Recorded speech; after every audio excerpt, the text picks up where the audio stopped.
and it's pretty hard for the USDA to print a number below 200 million bushels. Hi again, everybody. Welcome back to the Comstock channel. Well, it's Monday, and it's the day where we finally got the Prospective Plantings Report for this year, and also we had a quarterly stocks report that came out from USDA.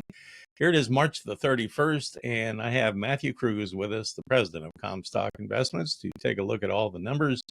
And Matthew, let's kind of go through some of these tables here, if you would, and explain what we actually witnessed in the report. So let's start off, how about with the Prospective Plantings Report? Let me bring that up and let's walk through these numbers here. Big report day. Obviously, most people are focused on the acres, the intended acres that they're looking at planting. Corn came in at 95.3. It was higher than what the average trade was looking for at 94.3. Last year up was at 90.5. So, we're potentially adding close to 5 million acres here compared to last year. But despite being above what the trade was kind of looking for, at the moment we're actually in the green in the case of the corn. We're up almost 5 cents, and so we're well off the lows. We were started lower for the morning before the report came out, and that's kind of what we alluded to in the Comstock report last week, is that the market was just getting beat up so hard that they were already pricing a lot of this in, and that's kind of exactly what happens. We got to see how the trade or how we close for today, obviously, but just in the last 10 days we lost 30 cents in the corn, and now I think we're probably 10 cents off the low for today, despite the report kind of confirming bearish news, and it just kind of shows it was just priced in. In the case of soybeans, it came in at 83.5. And so if we're going to increase our corn acres, we got to take away from someplace else. And so we're taking away from the soybean and the wheat acres. And so it was slightly below what the average trade was looking for. That'd be about 3.5 million acres less than what we had last year. In the case of the wheat acres, 45.4 million is what the USDA pegged us at. About a million less than what the average trade was looking for, and just slightly below last year. I also threw cotton acres in here. They're kind of at distant fourth place. Last year we're at 11.8 million acres. Average trade was looking for slightly over 10, and we came in slightly below that. And so I don't know if that's any big surprise, again, just because cotton has been trading lower and lower below the cost of production for quite some time, and something's got to give here. So hopefully we'll get a positive response to that in the cotton market. I know those guys could use it, but at the end of the day, you kind of got to take this stuff with a grain of salt too. It gives us a good starting point at base now to kind of manage expectations throughout the season. But obviously, as we know, these numbers can still change yet, and we'll get another update. Late June. Well, I did want to talk about the corn acreage there a little bit. We had a meeting a while back, and I know the conversation was that we wondered if the report would be bearish enough. In other words, the trade seemed like it was really leaning that way, like you alluded to a little bit ago. But if you look at that range of estimates on that corn number that you have on that table there, look at the high one, 96.6. Maybe the trade just kind of breathed a sigh of relief that it wasn't. Because we've been talking about for so long, it's pretty obvious that the financial metrics, profitability, definitely prefer corn. It's still underwater, I think, for most growers, unfortunately, but you're kind of choosing the lesser of two evils, right? Because $10 beans just aren't profitable by a long shot. So you have some better crop insurance protections. In my case, I felt like I could lock in most of my cost of production using the ECO, and that wasn't quite the same in the case of the soybeans. And so, we didn't quite hit the worst case scenario here. Some people were looking for closer to 96 million acres, but it looks like most of the 95.3 was priced into the market, and that was probably that was our biggest question. We knew we were going to be higher, but how much of that negative outlook is already priced into the market? All right, so let's move on. Here is a look at the acres for the corn, the beans, and the wheat in kind of a bar chart graphical format here. What stood out at you when you look at this number here? Of course, the new one is on the far right end there. Yeah, just kind of self-explanatory, just to see that, total acres for those three main crops, for the most part, just fluctuate between that 220 to 225 million acres. And so we've kind of flatlined. It's just really more about how much we're shifting between those three different crops. And so, um, if you just took out wheat, I mean, we really can't get up above 180 million acres for corn and beans anymore. We haven't done that in quite some time. And so, that's kind of where we're at between the three crops, I guess. Grain stocks. Let's take a look at this. Any surprises today? No, I mean, in the case of the corn, they came in right on the money. USDA, I guess, did a good job, or the trade, I should say, did a good job of guessing what the USDA was going to come in at. Similar situation in the case of soybeans. The corn stocks were actually down 2% from where we were at a year ago at this time, and so that's long big picture. That's good news. It shows that global demand for corn is still strong in between the U.S. and Brazil and Ukraine. We're some of the biggest exporters. It shows that the world still wants our corn. Now tariffs obviously could throw a big wrench into that. In the case of the soybean stocks, they weren't too far off from what they were estimating, but that was those stocks are up 4% from last year at this time. And so if you gauge it that way, their demand's still strong, but we're been increasing supply, I think, more. And a lot of that has to do, of course, with what's going on in Brazil. In the case of the wheat stocks, we're up 14% from a year ago. And so a little bit more negative news in the case of the wheat, where we're, not too far off. Overall, the trade did a pretty idea of gauging what the quarterly stocks were going to be. Back on the acreage, when you were talking about the wheat, did I hear correctly that that's like the second lowest acreage for a long time? Yeah, I haven't looked it up yet, but that sounds about right. We've kind of been drifting lower and lower here. All right, next up, quarterly stocks on just the corn. And let's take a look at the trend over here. So as you mentioned, we are down a little bit from a year ago. Overall, is that going to be long-term supportive to the market, do you think? Yeah, I mean, this just gives you kind of the trend line picture where we're at. It's maybe definitely not friendly, but we've been in this situation before. It's not the highest that we've had either. You go back to 2018, you can see there we had almost 9 billion bushels in grain inventory at that time, and so we're quite a ways from that. But obviously that 2023 season we were quite a bit lower than that, close to that 7.2, 7.3. And so, we're burning through this corn, but we've just done a pretty good job of increasing production as well. And the challenges next year, we're with those acres, with that yield, they're projecting a record U.S. corn crop. And so, we're going to need either demand to continue to perform, which is a big if right now with the tariffs and how that's going to play out if we're placing tariffs, increasing tariffs on China and Mexico. But then also, puts weather center stage is now that we're past this report, we're going to focus a lot more on weather going forward. Are we using a lot more corn for ethanol now versus what we did back in 2018, do you think? Yeah, certainly between 2018 till now, yeah, we're still expanding our ethanol production. Maybe not a great deal, but every little bit helps. If you can knock off 200 million bushels to the ending stocks, I mean, it makes a big difference. Okay, so the same thing on soybeans here.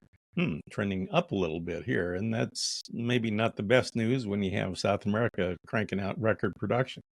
Yeah, kind of similar situation where it's not as bad as what it was in 2019, where you kind of felt that in prices from that 2015 to 2019 era, where it was like $4 corn was the high for the year in that period, and $9.50 beans was maybe the high for that period. And so, but yeah, we're starting to where we found the bottom, it seems like, in our stocks, and now we're starting to slowly trend higher again. And so, hard to tell what's going to happen, but it just gives you an idea of what the trend is. Okay, wheat. Here we go with the wheat getting to be a little burdensome here lately, but part of that has to do with there just isn't much demand globally because we're overpriced compared to, maybe Russia or the Black Sea region there. Yeah, which is typically the case, right? They typically like to undercut us on price, and yeah, kind of similar situation to the soybeans is,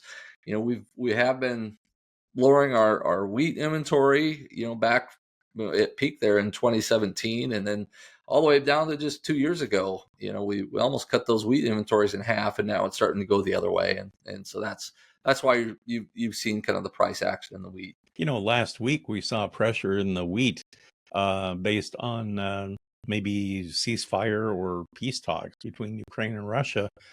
Well, developments over the weekend did not seem to support that too much, did it? Sounds like they're still fighting like I mean, always, that and maybe it's worse. still up in the air. You think something's going to happen, and then can gets kicked down the road, and I think the our president tweeted that he was unhappy with Putin, and which you don't see him to say many negative things publicly about him. That was kind of an eye opener that he wasn't really happy with how Putin has responded to some of the peace talks. It sounds like.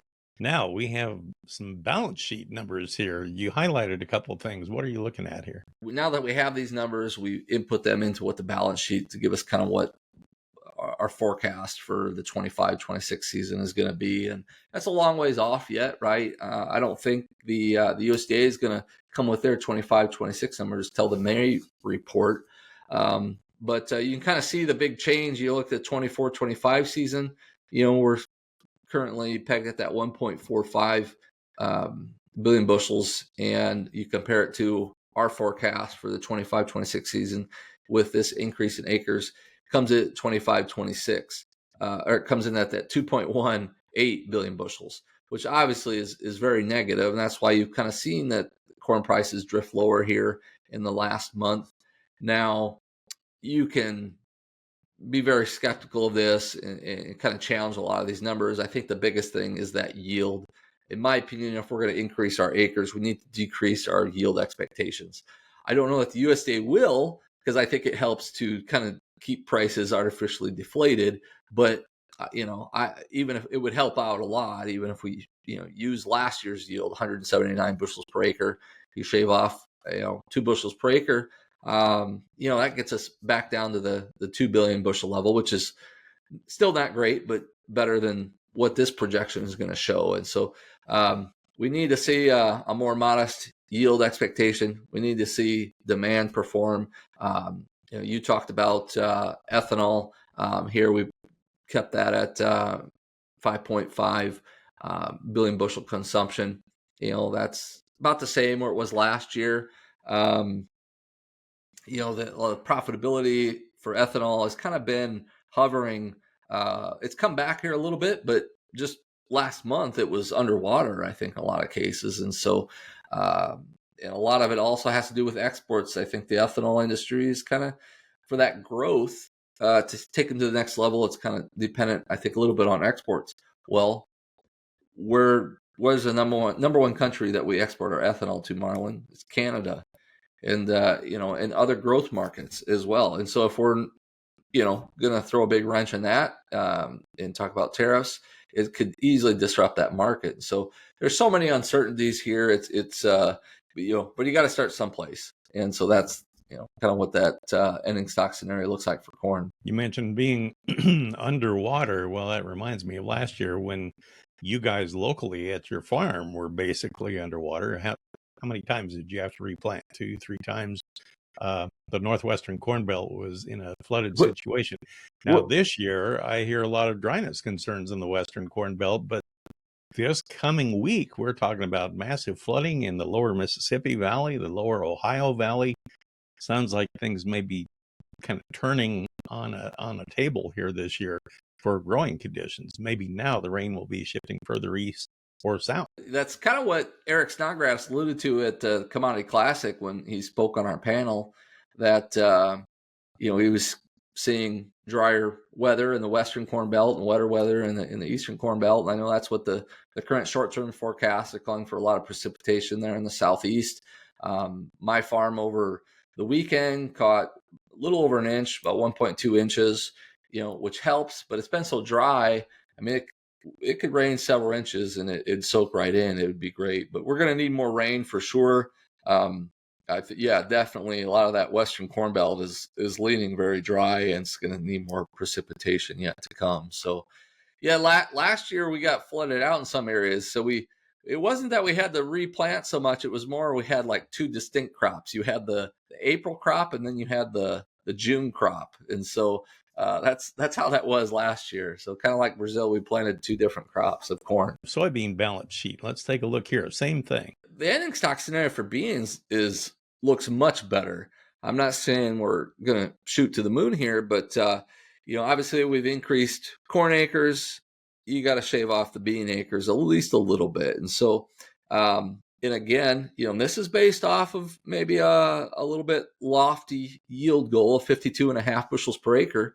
It shows those ending stocks just under 300 million, which we've been over that the last couple seasons, right? And so it actually is slightly positive. I mean, if you and you could easily shave off 1 bushel per acre possibly in the beans, and makes it even more interesting.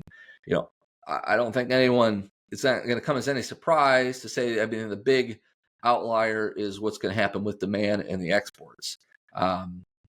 Here in this projection, we have exports at 40 million bushels more than last year.